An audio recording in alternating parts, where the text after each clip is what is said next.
أعوذ بالله من الشيطان الرجيم. بسم الله الرحمن الرحيم.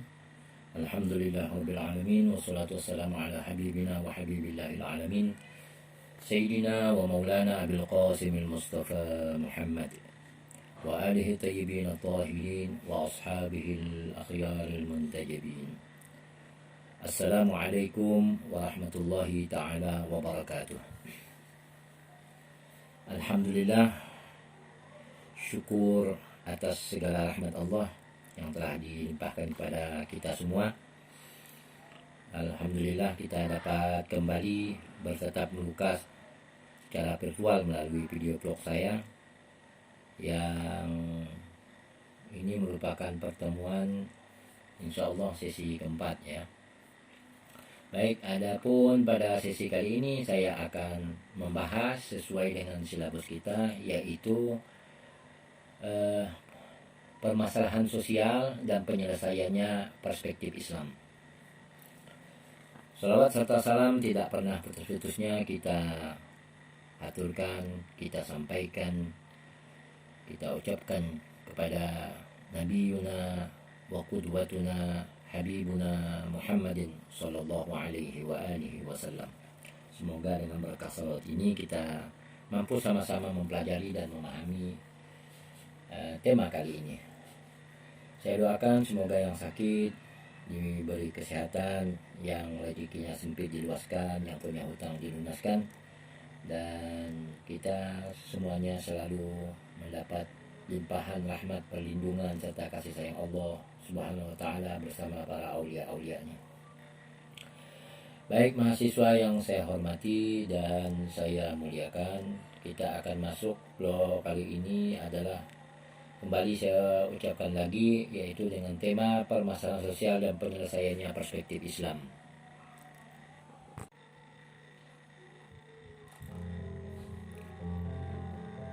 Para mahasiswa yang saya hormati dan saya muliakan, sebagaimana biasa saya akan kembali mengutip tulisan Muhammad Baqir As-Sadr terkait permasalahan ini.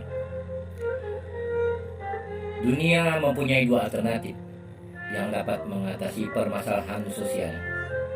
Alternatif pertama adalah perubahan yang menyeluruh atas tabiat manusia, sehingga meskipun dalam kenyataannya manusia hanya meyakini nilai-nilai material, mungkin ia juga mau mengorbankan kepentingan individunya demi kepentingan masyarakat. Hal ini hanya mungkin jika manusia selain memiliki naluri cinta diri dan egoisme, mendapatkan naluri kolektivisme dan mencintai masyarakat, lalu mulai menganggap dirinya hanyalah sebagai bagian dari masyarakat. Dalam hal itu, para individu secara otomatis akan bekerja untuk mewujudkan kepentingan masyarakat. Metode kedua untuk menghilangkan bahaya yang dihadapi oleh dunia sekarang dan umat manusia yang akan datang adalah mengubah interpretasi material kehidupan manusia, sehingga dengan perubahan konsep tentang kehidupan dan alam semesta, tujuan-tujuan tolak ukur kehidupan manusia bisa mengalami perubahan besar yang alami, yang memungkinkan munculnya suatu jalan hidup yang baru. Nah, sebagaimana biasanya kita akan menggunakan studi komparatif dalam masalah ini. Nah, mengenai bagaimana cara mengatasi permasalahan sosial sebelum kita masuk dalam perspektif Islam, tentu kita akan membahas lebih dahulu di luar sistem Islam itu sendiri. Yang pertama, seperti yang dianut oleh para pemimpin komunis, mereka telah mengatakan kepada dunia bahwa segera akan terjadi perubahan tabiat manusia, dan secara otomatis manusia akan bergerak ke arah pengabdian bagi masyarakat. Untuk mencapai tujuan ini, menurut mereka, administrasi pemerintahan dunia harus diamati dengan cara yang sama seperti seorang pasien yang diserahkan ke dalam urusan dokter untuk perawatan dan untuk pembedahan penyakitnya dan bagian-bagian yang tertimpa penyakit tentunya. Tak dapat diramalkan berapa lama operasi akan berlangsung dan berapa lama pasien harus tinggal di meja operasi. Penyerahan manusia tanpa syarat seperti yang dianjurkan oleh komunis ini menjadi saksi atas kezaliman kapitalisme yang menyesatkan rakyat dengan menawarkan kemerdekaan khayal, sementara dalam kenyataan mereka merampas martabatnya dan mengisap darah kehidupannya. Konsep pemecahan persoalan-persoalan manusia dengan pengubahan tabiat manusia dan membangunnya kembali didasarkan pada konsepsi Marxis tentang cinta diri dan naluri egoisme. Karena kepercayaan kaum Marxis bahwa cinta diri bukanlah naluri alamiah manusia, akan tetapi hanyalah produk dari suatu situasi sosial khusus yang memuncak karena lembaga kepemilikan pribadi yang menyebabkan manusia memberikan nilai-nilai lebih besar kepada kepentingan individu.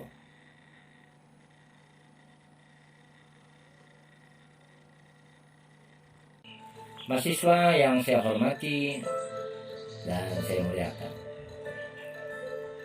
karena kepercayaan kaum Marxis bahwa cinta diri bukanlah naluri alamiah manusia, akan tetapi hanyalah produk dari suatu situasi sosial khusus yang memuncak karena lembaga kepemilikan pribadi yang menyebabkan manusia memberikan nilai-nilai lebih besar kepada kepentingan individu. Kaum Marxis mengatakan bahwa jika dalil-dalil kapitalisme direvolusi dan sistem kapitalisme tentang kepemilikan pribadi digantikan dengan kepemilikan bersama menurut sistem sosialis, seluruh masyarakat akan berubah dan konsep-konsep egoisme dan individualisme akan menyerah kepada kolektivisme serta cinta akan kepentingan masyarakat. Perubahan itu akan terjadi menurut hukum penyesuaian yang menuntut bahwa harus ada kesesuaian dan konsistensi antara fondasi dan struktur yang didirikan di atasnya. Dalam kenyataannya, interpretasi Marxis tentang cinta diri dan adanya hubungan antara egoisme dan kondisi-kondisi sosial adalah kacau balau. Bila tidak demikian, bagaimana dapat dipercaya bahwa motif-motif batin dan cinta diri merupakan produk-produk kepemilikan individu dan pertentangan kelas? Karena jika manusia tidak memiliki perasaan batin tentang cinta diri, maka tidak akan timbul pertentangan kelas. Karena jika manusia tidak memiliki perasaan batin tentang cinta diri, maka tidak akan timbul pertentangan kelas dan pemikiran tentang kepemilikan pribadi dan eksploitasi individu sama sekali tidak akan muncul.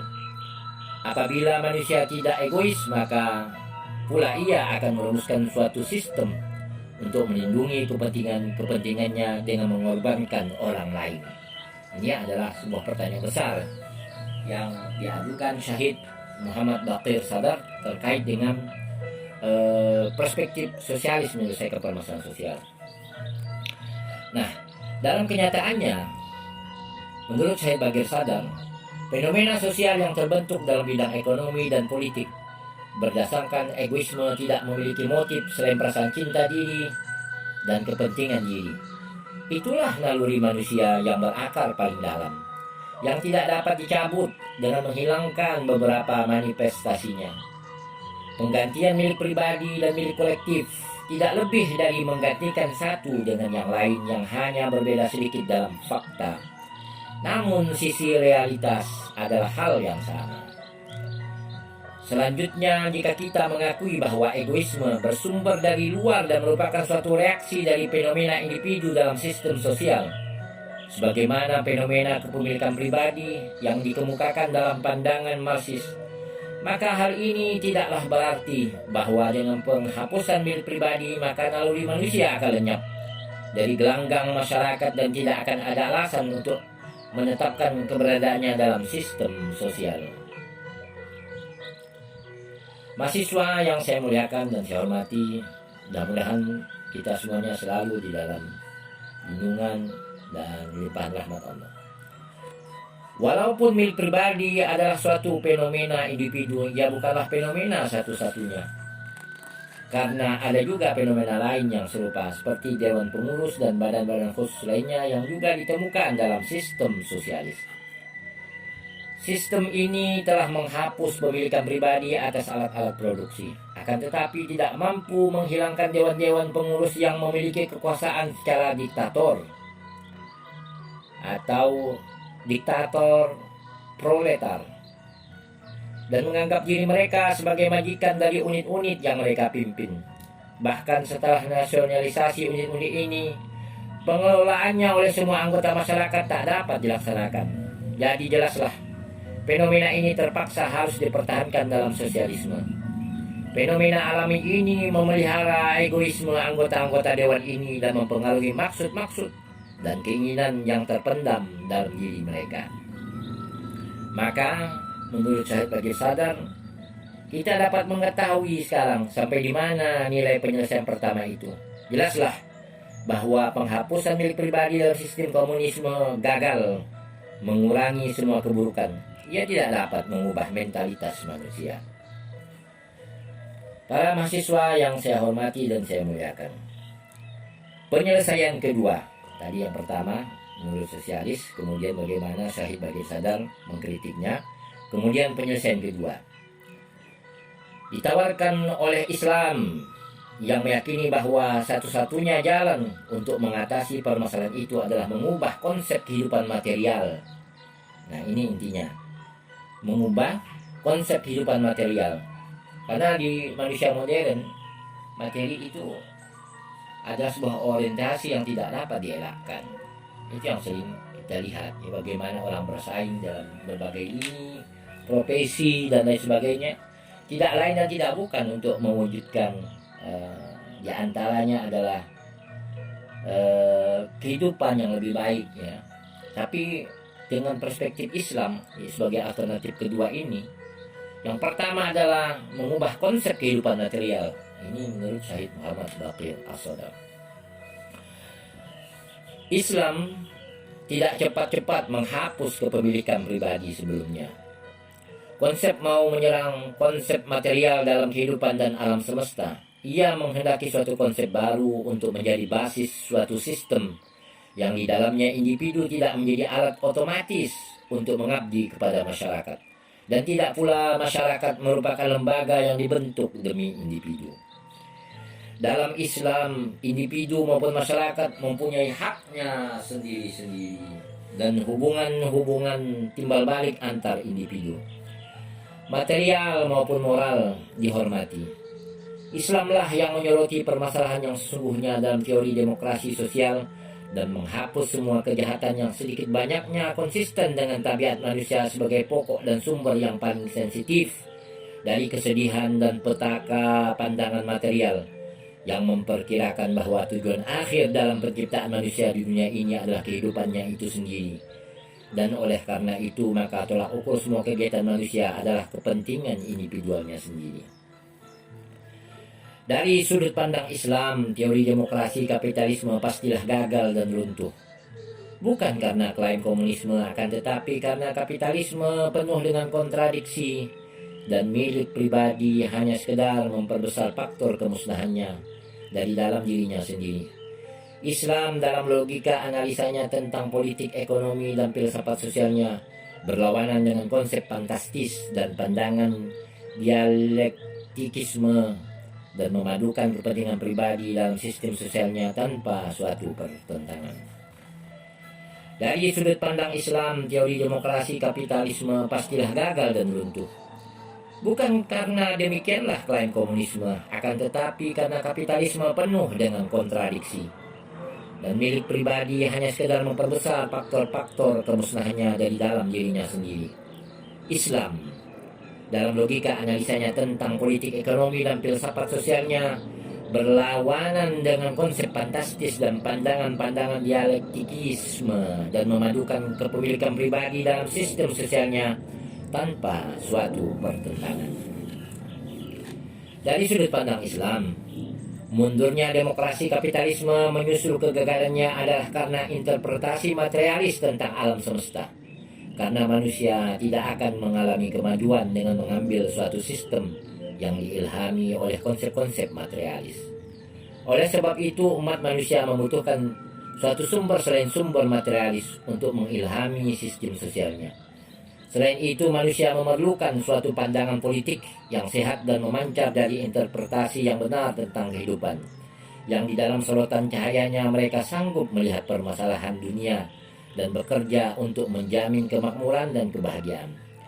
Hanya dengan perkembangan pandangan politik demikian dan penghapusan semua jenis politik dan konsep-konsep lain yang tidak konsisten dengan interpretasi yang benar tentang kehidupan, dunia dapat memasuki suatu fase kehidupan baru yang disinari oleh cahaya keadilan dan kemakmuran.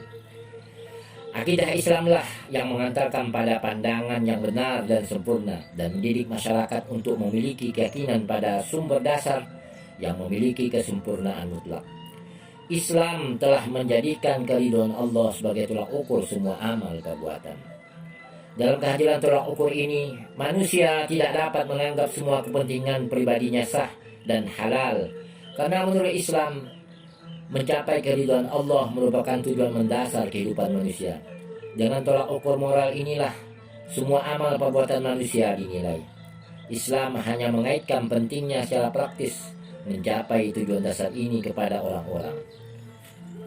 Pribadi yang sempurna dan menonjol adalah yang secara konstan terbimbing olehnya dalam semua tindakannya. Perubahan dalam konsep moral atau tolak ukur itu sendiri tidak berarti perubahan naluri tabiat manusia atau membangunnya kembali seperti yang dipahami oleh komunisme. Egoisme adalah suatu naluri alamiah manusia. Itu dalam pandangan Islam ya. Egoisme adalah suatu naluri alamiah manusia. Dan kita tidak mengetahui adanya suatu pengalaman manusia di sepanjang sejarah manusia yang bisa membuktikan sebaliknya. Sekiranya egoisme dan cinta diri tidak alami, manusia primitif tentu tidak akan terdorong untuk menggunakan metode-metode yang ada untuk memenuhi kebutuhannya dan menghindarkan bahaya dari dirinya, maupun melakukan usaha-usaha untuk menghubungi sesamanya, lalu bentuk suatu masyarakat untuk tujuan yang sama. Sekiranya cinta diri, egoisme bukan naluri alamiah, maka sifat-sifat itu tidak akan menempati posisi yang demikian sensitif dalam watak manusia. Oleh karena itu, adalah hakiki sifatnya bahwa penyelesaian terakhir atas permasalahan manusia harus didasarkan pada penerimaan kebenaran ini. Setiap penyelesaian yang menghendaki perubahan nalurinya tidak mungkin merupakan penyelesaian yang ideal dan tentu tidak akan sesuai dengan realitas.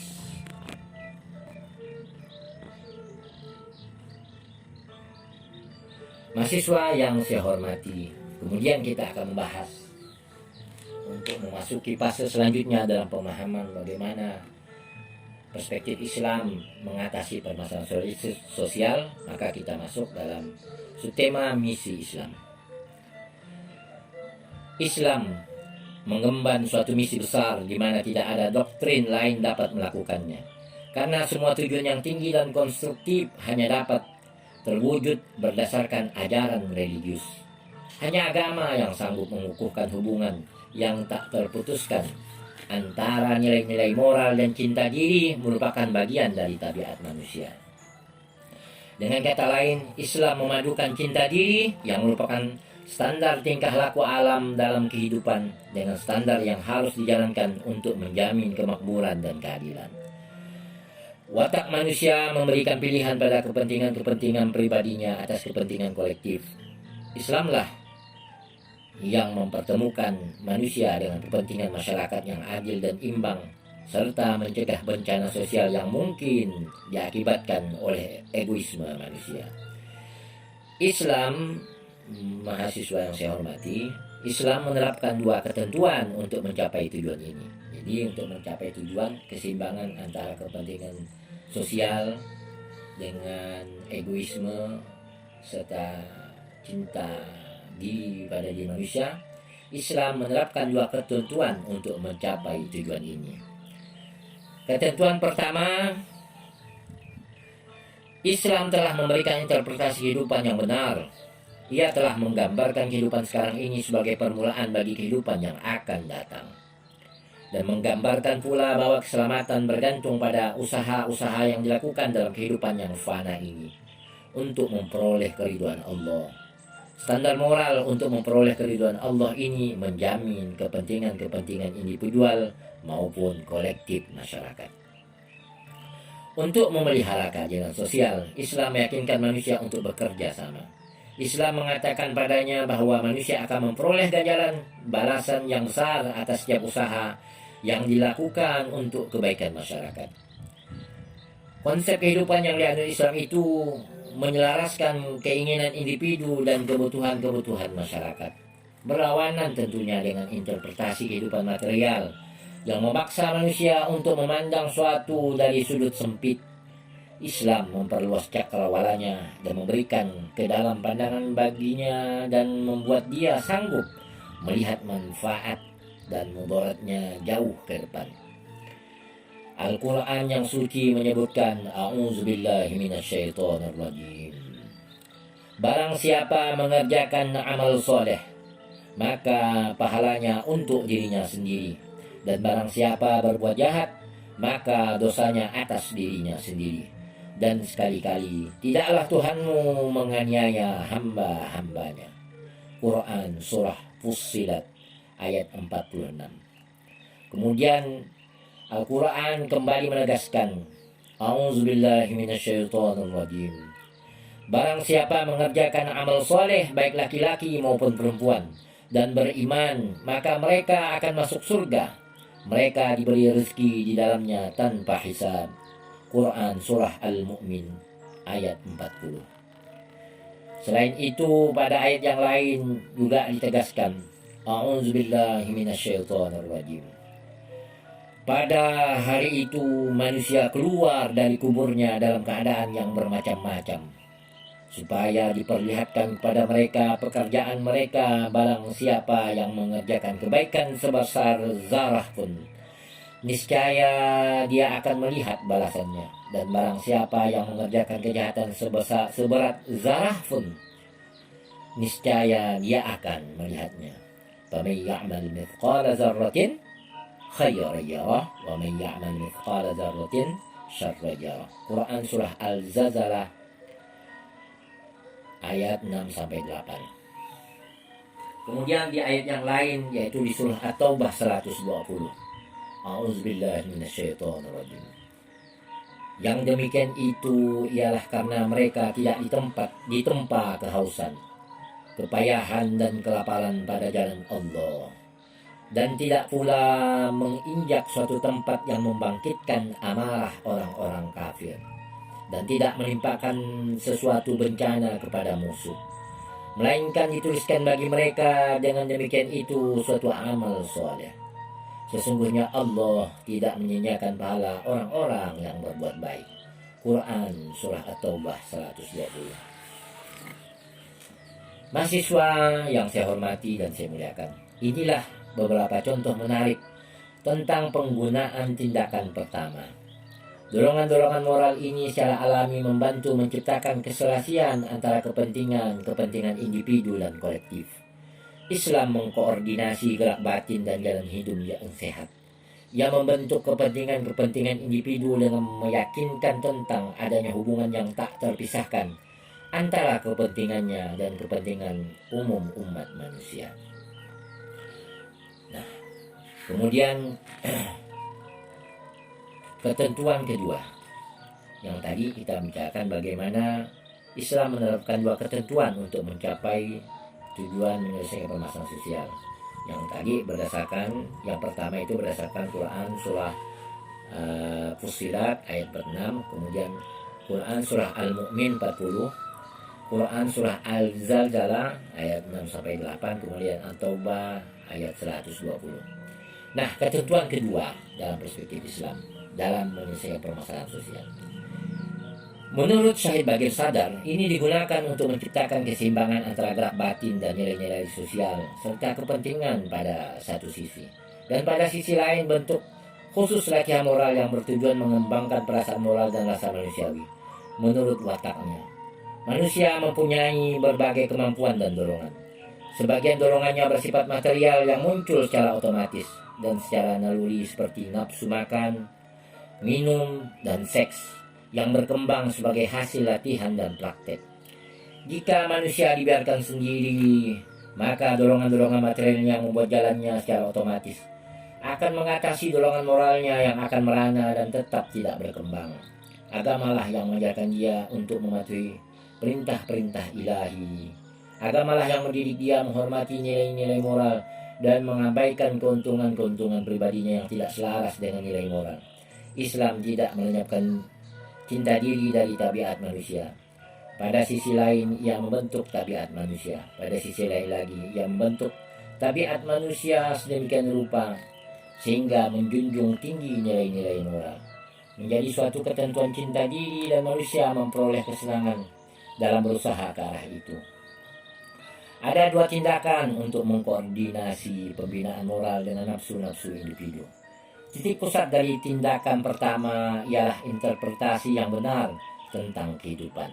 Bukan untuk hidup dalam penolakan akan kehidupan nyata ataupun berkecimpung secara berlebihan dan zalim, tetapi dengan maksud untuk memelihara standar moral yang tepat yang dijamin sepenuhnya oleh interpretasi itu. Titik sentral tindakan kedua adalah untuk mengatur latihan moral dan perasaan-perasaan serta nafsu manusia dengan maksud untuk menerapkan standar hidup yang benar melalui naluri cinta diri. Islam mengobati penyakit sosial yang berakar dengan dua tindakan ini. Kita namakan, ini menurut Badrul Sadar, yang menambahkan konsep yang menggambarkan kehidupan ini sebagai pendahulu bagi kehidupan abadi sebagai konsep moral. Jadi, catat ya. Yang pertama adalah konsep moral. Dan perasaan serta emosi-emosi yang berkembang akibat latihan moral sebagai perasaan moral. Nah, yang pertama konsep moral, kemudian perasaan serta emosi-emosi yang berkembang akibat latihan moral sebagai perasaan moral. Jadi konsep moral, kemudian perasaan moral. Mahasiswa yang saya muliakan dan saya hormati, konsep tentang kehidupan dan perasaan moral adalah dua rumus dari standar baru yang diberikan oleh Islam, yakni keridhaan Allah. Semua aspek kehidupan manusia harus dinilai dengan standar ini, yang tentu akan mengemudikan bahtera umat manusia menuju pantai kebenaran, pengetahuan, dan keadilan.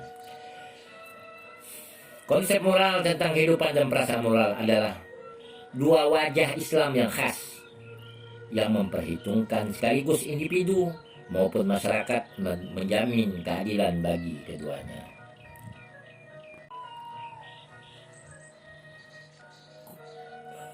Jadi menurut Islam, bukan individu yang menduduki posisi sentral dalam lingkaran hukum dan pemerintahan.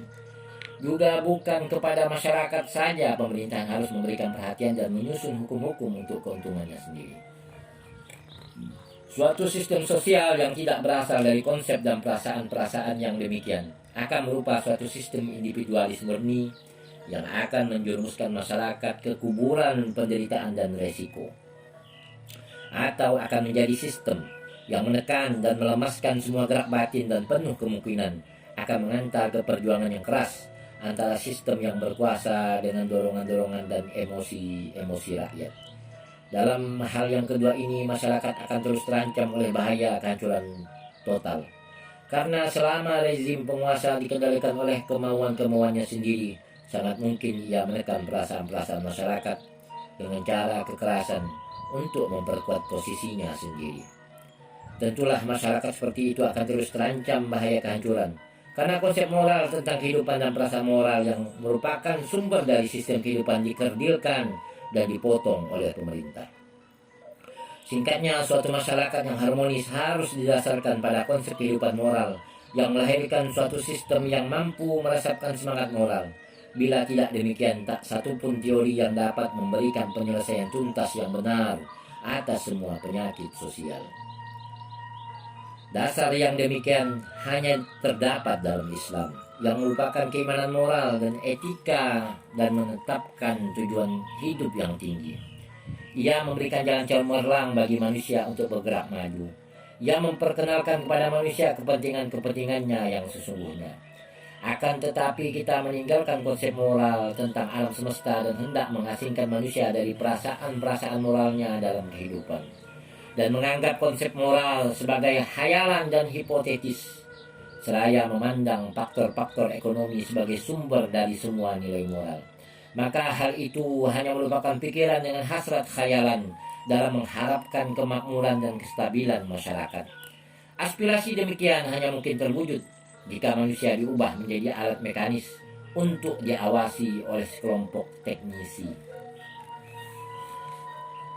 Mahasiswa yang saya hormati dan saya muliakan, tidak sulit bagi Islam untuk mendidik manusia berdasarkan konsep moral tentang kehidupan serta perasaan-perasaan moral, karena agama-agama sebelumnya dalam sejarah manusia sudah meratakan lahan untuk tujuan ini dengan usaha-usaha mereka yang tak kenal lelah untuk mendidik rakyat dan melatih nafsu-nafsu jasadinya. Bila mana manusia mencapai suatu tingkat perkembangan tertentu, Islam memancarkan obornya dan mengibarkan panji kemanusiaannya pada skala yang lebih luas berdasarkan nilai-nilai moral dan etika. Ia mendirikan suatu negara ideologi yang bertahan selama 1/4 abad dengan tujuan tunggal membina persaudaraan universal dengan memasukkan semua manusia bersama-sama di bawah langit satu ideologi semesta dan memungkinkan mereka mengatur kehidupan dan hukum-hukumnya sesuai dengan sistem Islam. Jadi kepemimpinan Islam mengemban tanggung jawab ganda. Mengatur pendidikan dan latihan bagi rakyat secara terorganisasi berdasarkan basis akidah dan terus mengawasi dari luar untuk menjamin agar tak seorang pun menyimpang dari akidah ini. Nah, saya ulangi lagi. Menurut Syahid Badir Sadar, jadi kepemimpinan Islam dalam menyelesaikan masalah sosial ini mengemban tanggung jawab ganda. Yang pertama, mengatur pendidikan dan latihan bagi rakyat secara terorganisasi berdasarkan basis akidah. Kemudian yang kedua, terus mengawasi dari luar untuk menjamin agar tak seorang pun menyimpang dari akidah ini. Akidah Islam mengenai kehidupan sosial tidaklah dangkal, ia berakar mendalam dan menyeluruh. Ia meliputi pandangan tentang kehidupan alam semesta, politik, ekonomi, dan etika. Semua teori lainnya yang dangkal, di mana mereka memandang alam semesta dari sudut sempit tanpa mendasarkan konsep-konsepnya pada suatu falsafah tertentu atau didasarkan pada materialisme murni yang merupakan kutukan bagi kemanusiaan. Mahasiswa yang saya hormati dan saya muliakan, demikianlah untuk kajian singkat pada hari ini, yaitu bagaimana penyelesaian masalah sosial dalam perspektif Islam. Mudah-mudahan ini dapat dipahami. Sebagaimana biasa, jangan lupa di resum ya vlog ini. Jadi setiap vlog diresum, nanti dikumpulkan secara akumulatif pada pertemuan terakhir sebelum ujian akhir semester. Mudah-mudahan sebutir garam di tengah lautan ini bermanfaat dan dapat menjadi penambah wawasan kita dalam memahami konsep Islam seutuhnya, wabil khusus di bidang ekonomi. Akhirul kalam, Assalamualaikum warahmatullahi ta'ala wabarakatuh.